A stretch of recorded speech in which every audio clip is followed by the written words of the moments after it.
Hello, എല്ലാവർക്കും VK electric വേൾഡിൻ്റെ പുതിയൊരു വീഡിയോയിലേക്ക് സ്വാഗതം. നമ്മൾ ഇന്നൊരു ആംപ്ലിഫയറിൻ്റെ റിവ്യൂ ആണ് നോക്കാൻ പോകുന്നത്.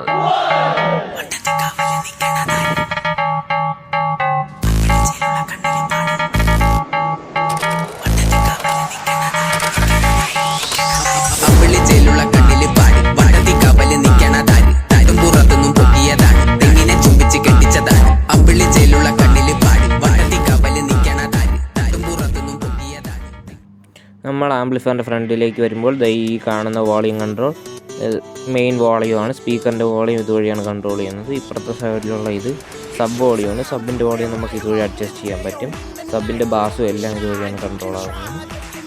ഇത് ബാസ് ട്രബിളും, സ്പീക്കറിൻ്റെ ബാസും ട്രബിളുമാണ് ഇത്. പിന്നെ ഇത് സ്വിച്ച്, ഇത് മോഡ്യൂളാണ്. ഡിജിറ്റൽ മോഡ്യൂളാണ്. അത്യാവശ്യം പവറുള്ള ഒരു ഡിജിറ്റൽ മോഡ്യൂളാണ്. നമ്മുടെ ഒരു എക്സ്പീരിയൻസ് കിട്ടും നമുക്ക് ഈ മോഡ്യൂൾ വഴി.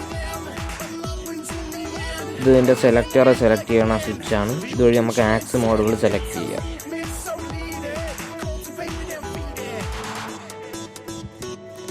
ഇതൊരു ഡോൾബി അറ്റ്മോസ് DTS ആംപ്ലിഫയർ ആണ്. നമുക്കൊരു നല്ലൊരു ഡിജിറ്റൽ ഓഡിയോ എക്സ്പീരിയൻസ് തന്നെ ഇതുവഴി കിട്ടും.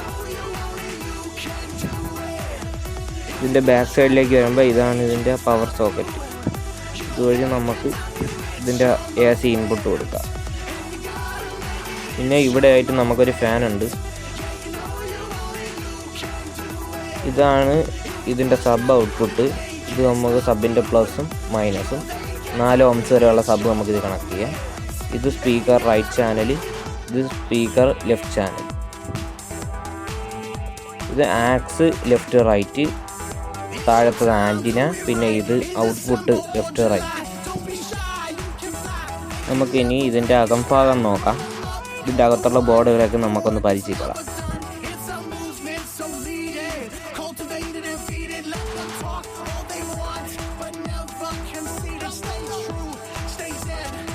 ഈ കാണുന്നതാണ് ഇതിൻ്റെ ട്രാൻസ്ഫോമർ. 50-50 ഒരു ട്രാൻസ്ഫോമറാണ്. ഇതിൻ്റെ പവർ സപ്ലൈ ബോർഡ്. ഇതൊരു പവർ സപ്ലൈ ആണ്, ഫാനിന് വേണ്ടിയിട്ടുള്ള പവർ സപ്ലൈ. 3 ഫാനാണ് നമ്മൾ ഉപയോഗിച്ചിരിക്കുന്നത്. 3 ഫാനുകൾ ഇതിലാണ്. ഇത് ഇതിൻ്റെ സ്പീക്കർ ഔട്ട്പുട്ടാണ്. ഇതാണ് ഇതിൻ്റെ മദർ ബോർഡ്. 12 ട്രാൻസിസ്റ്റർ ഉണ്ട്. അത്യാവശ്യം നല്ല ഹീറ്റ് സിങ്കാണ് ഇത് ഉപയോഗിച്ചിരിക്കുന്നത്. ഈ ട്രാൻസ്ഫോമർ നമ്മൾ ഇതിൻ്റെ പ്രൊട്ടക്ഷൻ ബോർഡിന് വേണ്ടി ഉപയോഗിച്ചിരിക്കുന്നത് 12-0-12 ട്രാൻസ്ഫോമറാണ്. ഇത് ഇതിൻ്റെ ലൈറ്റിനൊക്കെ വേണ്ടിയിട്ടുള്ള ഒരു പവർ സപ്ലൈ ബോർഡാണ്. 12 വോൾട്ടിൻ്റെ ഒരു ബോർഡാണ്. തൊട്ടിപ്പുറത്ത് കാണുന്ന ഇതാണ് ഇതിൻ്റെ പ്രൊട്ടക്ഷൻ ബോർഡ്. 2 സ്പീക്കർ റിലേയും ഒരു സബൂഫർ റിലേയാണ് ഇതിലുള്ളത്. SD ഓഡിയോ ടെക്കിൻ്റെ ഒരു പ്രൊട്ടക്ഷൻ ബോർഡാണ്. 12-0-12 ഇത് വർക്കാവുന്നത്. ഇത് ഇതിൻ്റെ സ്പീക്കർ ബോർഡാണ്. ലെഫ്റ്റ് ചാനലും റൈറ്റ് ചാനലും, അങ്ങനെ 2 സ്പീക്കർ ബോർഡുകൾ ഇത് വന്നിട്ടുണ്ട്. ഇത് ഇതിലെ സബ് ഫിൽറ്റർ ബോർഡാണ്. സബിന് വേണ്ടിയിട്ടുള്ള പ്രത്യേകമായിട്ടുള്ള ഫിൽറ്റർ ബോർഡാണ്. ഇവിടെ ഒരു പ്രീസെറ്റ്, ഇവിടെ ഒരു പ്രീസെറ്റും ഉണ്ട്. ഇതിൽ സബിൻ്റെ ഫ്രീക്വൻസി അഡ്ജസ്റ്റ് ചെയ്യാൻ വേണ്ടി വെച്ചിരിക്കുന്നത്. ഇപ്പുറത്ത് കാണുന്ന ഇത് മോഡ്യൂളിനും UV മീറ്ററിനും വേണ്ടിയിട്ടുള്ള പവർ സപ്ലൈ ബോർഡാണ്. ഇതിൽ കൂടിയാണ് അതിനുള്ള പവറെല്ലാം പോകുക. ഇതാണ് ഇതിൻ്റെ ബാസ് ട്രബിൾ ബോർഡ്. ഇതിന് വേണ്ടിയിട്ട് മൊത്തത്തിലായിട്ടുള്ള ഒരു ബാസ് ട്രബിൾ ബോർഡാണ്. ഇതാണ് ഇതിൻ്റെ UV മീറ്റർ. ഈ UV മീറ്റർ നമുക്ക് ഇളക്കി നോക്കാം. 2 ബാർ വരുന്ന ഒരു UV മീറ്ററാണ്. ഈ UV മീറ്ററിൻ്റെ തൊട്ട് താഴെയായിട്ട് തന്നെ ഒരു കുഞ്ഞ് സ്വിച്ച് ഉണ്ട്. അതുവഴി നമുക്ക് UV മീറ്ററിൻ്റെ ഇത് മോഡുകൾ മാറ്റാം. ഇതാണ് എൻ്റെ ഡിജിറ്റൽ ഓഡിയോ മോഡ്യൂൾ. താഴെ കാണുന്നത് ബാസിനും ട്രബിളിനും വേണ്ടിയിട്ടുള്ള വോളിയം കൺട്രോളാണ്.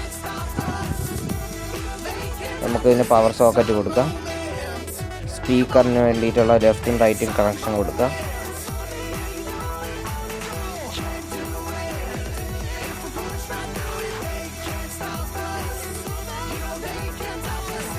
നമ്മളിതിൽ എല്ലാ കണക്ഷൻ കൊടുത്തിട്ടുണ്ട്. നമുക്ക് പവർ ഓൺ ആക്കാം.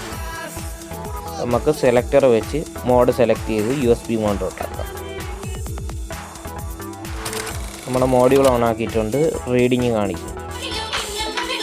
UV മീറ്റർ ഇവിടെ വർക്കായിട്ടുണ്ട്. അതിനർത്ഥം നമ്മുടെ സ്പീക്കറിലേക്ക് ചാനൽ ഔട്ട് വരും.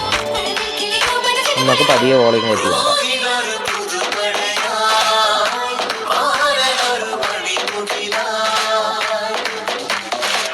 ആരംഭം തുളുമ്പും ചെങ്കാതി മുഖം മാറും കണ്ട് നേരം പൊക്കറിയാതെ ഞാനേ ഇന്ന് ആനന്ദിച്ചാശിക്കുന്ന മലർ വിരിഞ്ഞതി. ഈ ആംപ്ലിഫയറിൻ്റെ പ്രൈസ് വരുന്നത് 27,000 രൂപയാണ്.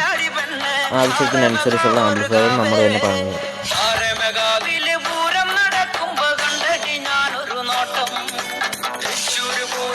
ഇതാണ് നമ്മുടെ UV മീറ്ററിൻ്റെ വർക്കിങ്. സ്വിച്ചിലോട്ട് നിൽക്കുമ്പോൾ ഇതിൻ്റെ മോഡുകൾ മാറും. നമുക്ക് അകത്തുനിന്ന് സ്വിച്ചിലോട്ട് നിൽക്കുന്നത് നോക്കാം. നമുക്കിവിടെ നോക്കിയാൽ കാണാൻ കഴിയും ഇതിൻ്റെ മോഡുകൾ മാറുന്നത്.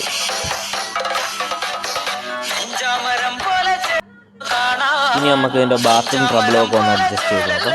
ബാത്റൂം ട്രബിൾ അഡ്ജസ്റ്റ് ചെയ്യുമ്പോൾ നമുക്ക് ഇതിന് വരുന്ന വ്യത്യാസങ്ങൾ. അപ്പോൾ നമ്മുടെ ഇന്നത്തെ വീഡിയോ ഇത്രയേ ഉള്ളൂ. എല്ലാവരും സപ്പോർട്ട് ചെയ്യുക, ലൈക്ക് ചെയ്യുക, ഷെയർ ചെയ്യുക.